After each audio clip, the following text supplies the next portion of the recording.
Bonsoir, ici Charlie et re-bienvenue à ma chaîne YouTube. Je sais que ça fait longtemps que j'ai pas publié sur YouTube, par contre, j'avais envie de venir ici pour faire une petite vidéo un peu sur à quoi s'attendre avec l'immobilier en 2024, que vous soyez un premier acheteur, un vendeur, quelqu'un qui possède une propriété en ce moment. Je voulais un peu donner le pouls de qu'est-ce que j'entends sur le marché présentement. Et en passant, si vous voulez plus de contenu là, sur l'immobilier, je publie un petit peu plus souvent sur Facebook et sur Instagram. Donc, je me suis dit, pourquoi pas parler de qu'est-ce qui s'en vient pour l'immobilier en 2024. Puis je pense que YouTube, c'est parfait pour ce genre de vidéo-là parce que j'ai un peu plus le temps de m'expliquer puis de donner un peu qu'est-ce que je vois avec le marché immobilier. Je m'informe beaucoup sur l'immobilier. Tous les courtiers, on est amenés à vraiment s'informer, rester à jour sur le marché.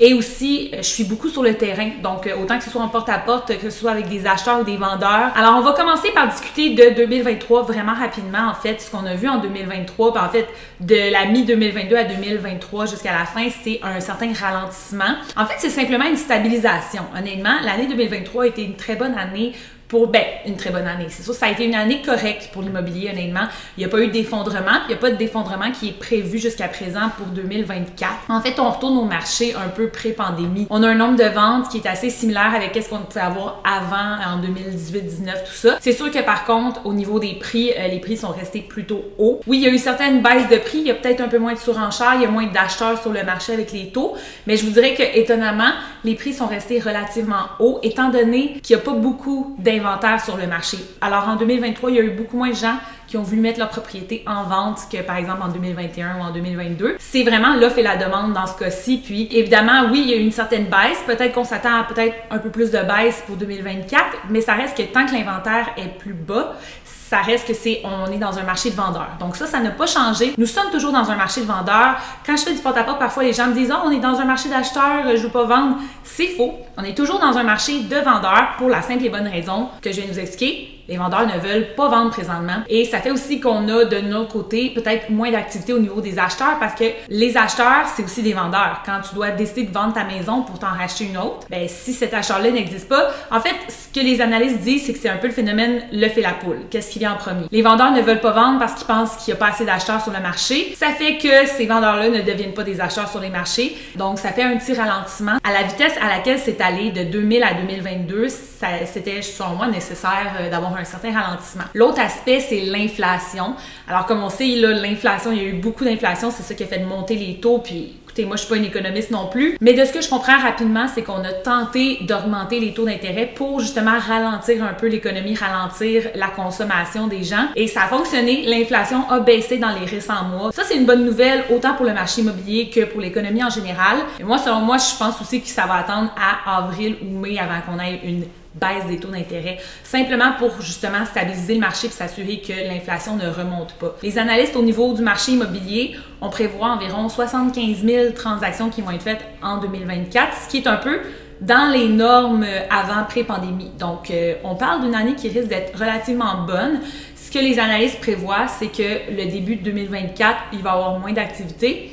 Puis la deuxième partie de 2024 va renchérir pour la première partie de 2024. Qu'est-ce que ça veut dire ça pour les acheteurs ou les vendeurs? C'est que présentement, c'est pas une mauvaise idée. Pour les vendeurs, c'est pas une mauvaise idée de commencer à prévoir un peu votre mise en marché. Comme vous le savez, si vous voulez mettre en vente votre propriété, c'est sûr que moi, je trouve que l'idéal, c'est de donner un bon moment et aller chercher le plus d'acheteurs possible. Et de l'autre côté, si vous êtes un premier acheteur et que vous pensez acheter, c'est peut-être pas une mauvaise idée de regarder tout de suite parce que présentement, c'est sûr qu'il y a peut-être moins d'inventaire, mais je vais pas vous mentir que moi, je travaille avec des acheteurs, puis surtout en région, tout ça, là, depuis 2023, depuis que 2023 est terminé, je remarque qu'il y a beaucoup plus de propriétés qui s'en viennent sur le marché. Donc, on est déjà mieux qu'en 2023 par rapport aux premiers acheteurs. Je pense que l'idéal, c'est de commencer tout de suite ces recherches si vous voulez, par exemple, déménager en juillet. En fait, selon moi, le meilleur conseil qu'on peut donner aux gens en 2024 par rapport à l'économie, les premiers achats, tout ça, c'est de faire attention à ses dépenses. C'est de continuer à faire attention, à essayer de mettre le plus d'argent de côté, à réduire ses dépenses. On peut pas savoir qu'est-ce qui s'en vient dans les prochaines années. Selon moi, l'idéal, là, présentement, si vous avez déjà une propriété, c'est de, le plus possible, rembourser votre hypothèque avant votre renouvellement parce qu'on peut jamais savoir qu'est-ce que ça va être les taux d'intérêt dans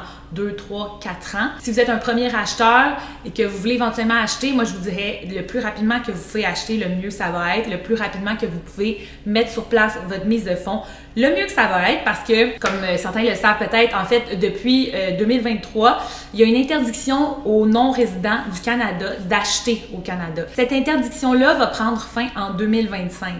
Donc, si, bon, par exemple, en 2025, tous les acheteurs étrangers reviennent sur le marché, c'est certain que la compétition va augmenter pour les acheteurs. Il va y avoir plus d'acheteurs qu'avant sur le marché. Une des choses qu'on remarque beaucoup sur le marché, c'est que Montréal a quand même eu une grosse baisse par rapport aux régions. Encore une fois, les gens se déplacent vers les régions, pas nécessairement juste parce qu'ils veulent une piscine creusée puis ils veulent une maison, c'est vraiment parce que ça coûte moins cher d'habiter en région. Surtout Québec, par exemple, là, on remarque que le marché de Québec est quand même assez dynamique présentement parce qu'il y a quand même encore des maisons qui sont à vendre à des bons prix. Donc, présentement, il y a un bon taux de roulement dans des régions comme Québec.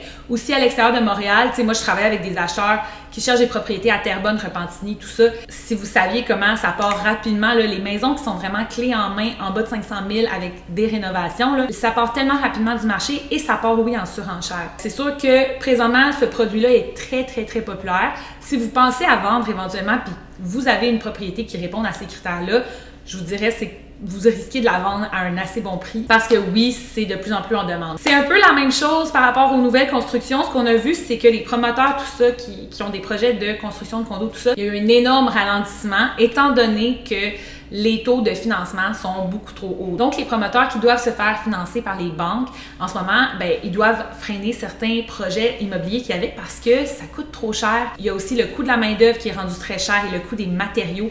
Donc, il y a beaucoup de projets immobiliers venant de promoteurs qui ont été stoppés. D'un autre côté, ce qu'on remarque, c'est que les promoteurs s'en vont plus vers le locatif. Donc, présentement, il y a beaucoup d'immeubles locatifs qui sont construits plus que de condos. Je pense que aussi avec la population vieillissante, tranquillement, pas vite, il y a beaucoup de personnes âgées qui vendent leur maison pour louer un appartement parce que, tu sais, au lieu de continuer à mettre son argent dans une propriété, c'est sûr qu'après un certain âge, on se dit c'est peut-être plus avantageux de louer un logement. On n'a pas à s'occuper, on n'a plus à être propriétaire, on n'a plus à gérer tous les petits problèmes, tout ça. Et puis d'un autre côté, ben ça permet d'avoir accès à sa liquidité pour justement profiter de la vie pendant qu'on en a encore le temps. Donc il y a eu beaucoup de locatifs qui a été mis sur le marché en 2023. Ça risque d'être plus bas pour 2024, mais ça reste que c'est ça présentement qu'on voit qui est construit de plus en plus. Il y a moins de maisons qui se construisent présentement. Ça, c'est un autre problème aussi. C'est pour ça que les propriétés, justement, se vendent un peu plus rapidement. Tous les jeunes qui entendent ça en ce moment, je sais que c'est un peu démoralisant, qu'il y ait moins de maisons qui se construisent, tout ça.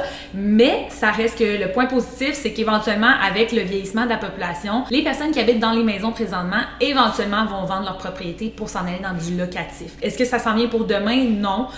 Moi-même, sur le terrain, ce que je remarque quand je fais du porte-à-porte, parce que je fais beaucoup de porte-à-porte dans plusieurs secteurs, que ce soit Mirabel, Terrebonne, puis ce que je remarque, c'est que les gens, ils veulent pas quitter leur propriété. Il y a beaucoup de personnes âgées présentement qui veulent rester dans leur maison le plus longtemps possible. Donc, est-ce qu'on va voir un gros inventaire de maisons qui s'en vient dans un an ou deux? Peut-être pas, mais ça s'en vient dans les prochaines années éventuellement. Donc voilà, c'est un peu ça qui s'en vient pour le marché. Moi, personnellement, je suis rentrée dans le marché en tant que courtière en 2023. Je vous avouerai que je suis arrivée à un moment où est-ce que on sentait là que les temps étaient plus durs pour le marché immobilier, mais ce que je crois vraiment pour 2024, c'est qu'il y a du positif qui s'en vient. Par rapport aux baisses de taux, là, je vois beaucoup de publications sur les réseaux sociaux en mode « Ah oui, là, dès que les taux vont baisser, les acheteurs vont se pitcher sur le marché. » Sincèrement, si vous attendez des baisses de taux d'intérêt qui descendraient à 2 % comme on a vu durant la pandémie, là, on rêve en couleur. Les taux vont rester relativement hauts. C'est ça que tous les experts s'entendent pour dire.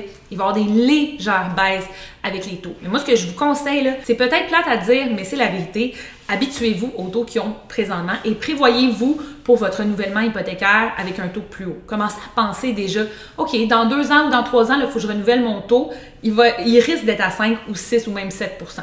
Peut-être pas, on n'ira peut-être pas là, mais je préfère que les gens se préparent à le pire scénario, puis que les gens soient juste heureux que ce soit mieux. Moi, je suis tout le temps comme ça, quand je rencontre mes clients pour la vente, je fais toujours un scénario optimiste, réaliste, pessimiste, puis on s'arrange pour que dans les 3 scénarios, on sorte gagnant, comme ça, peu importe qu'est-ce qui arrive, on est gagnant. C'est ça, il faut juste s'habituer à l'idée que les taux vont rester relativement à un certain niveau haut. Il va y avoir des baisses, mais tu sais, c'est difficile à dire que dans un an, on va se retrouver avec des taux super bas. Je pense pas que ça va arriver. Puis je pense qu'il faut rester réaliste aussi avec la capacité financière des gens. Le prix des maisons augmente beaucoup plus rapidement que le prix des salaires moyens.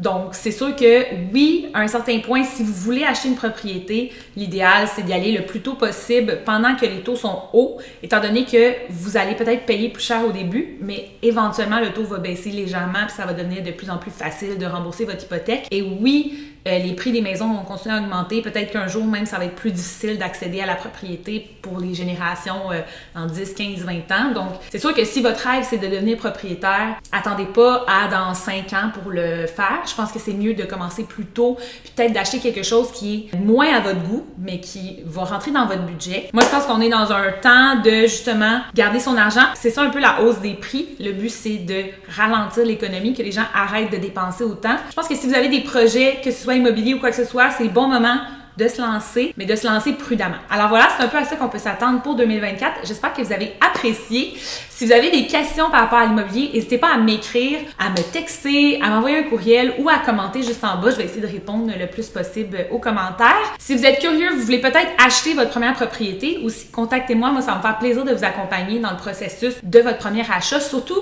pour un premier acheteur, je trouve ça hyper important d'être accompagné par un courtier parce que moi, je vais vous donner l'heure juste sur la valeur de la propriété, le prix d'achat qu'on devrait faire, les conditions qu'on devrait mettre. Je vous accompagne dans les visites, je vous aide avec votre préqualification, avec le courtier hypothécaire, tout ça. Donc, c'est vraiment un service dans le but de vous protéger en tant que premier acheteur. Puis en plus, c'est 100% gratuit. Donc voilà, si vous avez des questions, n'hésitez pas. Si vous voulez vendre votre propriété ou vous êtes curieux de savoir à combien vous pourriez vendre votre propriété, n'hésitez pas aussi à me contacter pour une évaluation gratuite. Alors voilà, merci à tout le monde d'avoir écouté ma vidéo. J'espère que vous avez apprécié. Puis on se revoit dans quelques temps pour une autre vidéo YouTube. Merci et bonne semaine!